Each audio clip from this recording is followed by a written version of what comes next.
आज हम लोग जो चर्चा कर रहे थे माता सबरी का, तो वो मूल रूप से भीलिनी जाति की थी, लेकिन उनके हृदय में पशु पक्षियों के लिए बहुत ही प्रेम था।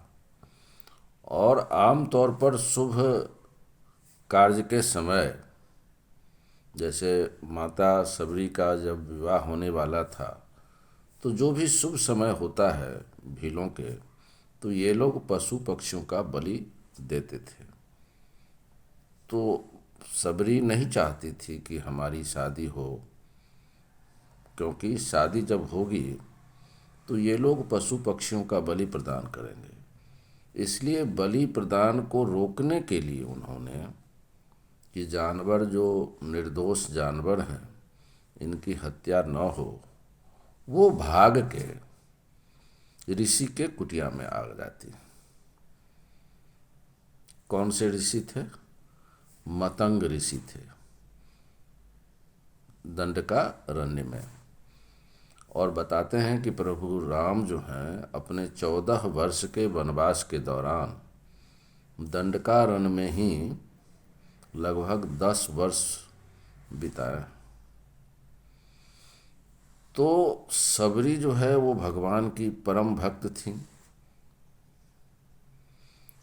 और ऋषि मतंग अपने अंतिम समय में सबरी के भक्ति भाव से प्रसन्न होकर उनको आशीर्वाद दिया था कि आप को कहीं नहीं जाना है, ठाकुर खुद आपके पास आएंगे। और इस इतना विश्वास था सबरी माँ को अपने गुरुदेव ऋषि मतंग महाराज पर, कि वो बाट जोहती थी कि कब भगवान आएंगे।